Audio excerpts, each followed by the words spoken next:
मसीह जब बलिदान हुआ,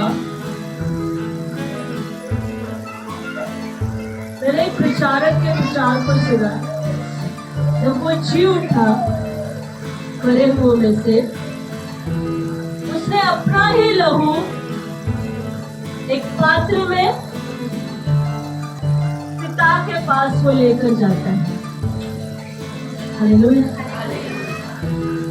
और कहता है, हे पिता, ये मेरा लहू है।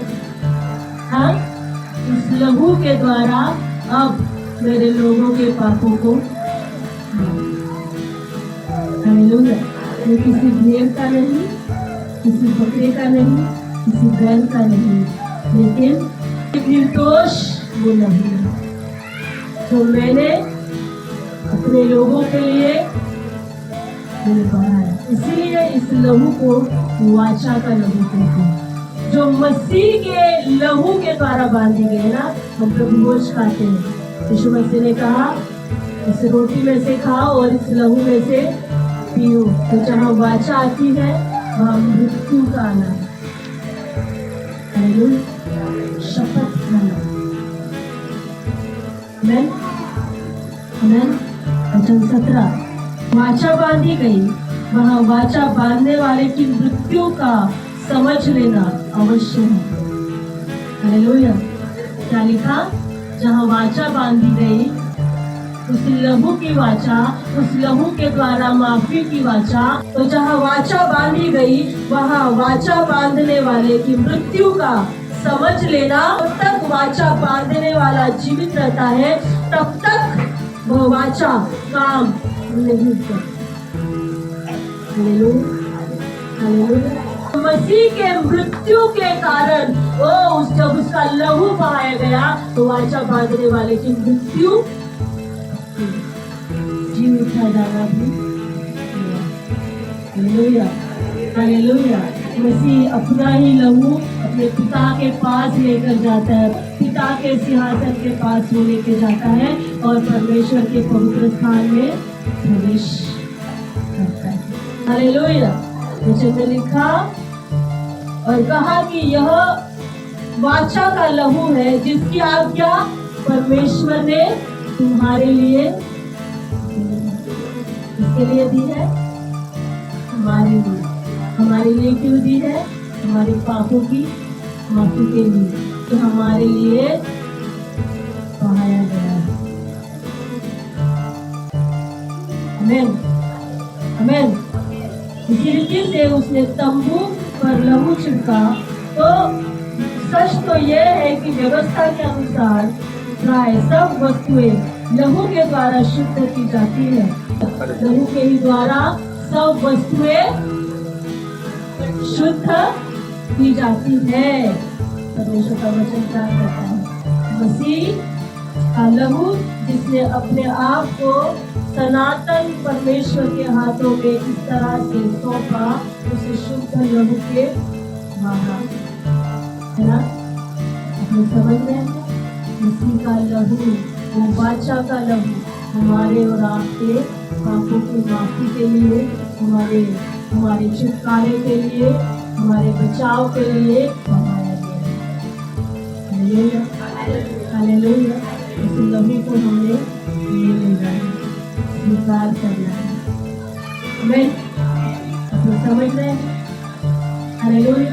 पहले ही अपने उस लहू को लेकर पिता के सम्मुख पहुंच चुका है। और जब जब मसीह आपको देखता है, कितने भी गुनाह में हो, चाहे कितनी भी गलतियों में, पापों में हो, प्रभु क्या देखता है? आपको देखता है और अपने उस लहू को। हालेलुया। मान लो आप यहाँ और एक कटोरे में मसीह का वो लहू जो कलवरी के ऊपर बहाया गया, और पिता के सामने मसीह हमारे लिए मध्यस्थी करता है, आपके लिए मध्यस्थी। पिता इसके गुनाह को, इसके पाप को, इसकी गलतियों को मत देख, ये मेरा लहू है। तो अब जब तू इस व्यक्ति को देखे तो इसके पापों को मत देख, इसकी गलतियों को मत देख, मेरे लहू को देख। तो समझ रहे हैं आप कितने स्पेशल है परमेश्वर के सामने, है ना। ये तो मरा ही नहीं लेकिन जी उठा, और आज भी वो पिता के सामने आपके और हमारे लिए मध्यस्थी करता है।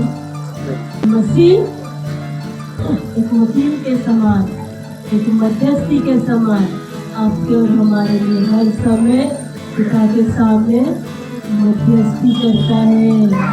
मैंने कीमत चुकाई है, हालेलुया। इसकी माफी के लिए मैंने दर्द सहा है, इसके छुटकारे के लिए मैंने अपने एक एक बूंद लहू को तक बहा दिया, हालेलुया। तो जब तू इसे देखे तो इसके गुनाहों को मत देख, जब तू इसे देखे तो इसके पापों को मत देख, मेरे लहू को देख, हालेलुया हालेलुया। एक व्यक्ति की कीमत मसीह का लहू, वो सारा का सारा वो मसीह का लहू, हालेलुया हालेलुया। आप लोगों को लग रहा है कि हाँ सच में मैं खास हूँ परमेश्वर की नजर, हालेलुया। कभी यीशु मसीह का साधारण लोग, वो हर समय अपने लोगों के लिए पिता के सामने मध्यस्थी करता है, अपने लहू के द्वारा वो आपके लिए वो मध्यस्थी करता है। तो कहता है मेरे लोगों के लिए ये कीमत है जो मैंने चुकाई है। आमीन आमीन हालेलुया। में क्या लिखा, बिना लहू बहाए पापों की माफी नहीं, और आपके लिए जो हमारे लिए जो लहू बहाया गया वो न किसी भेड़ों का न बकरों का, है ना, न किसी बैल का, लेकिन किसका है, किसका है, किसका है,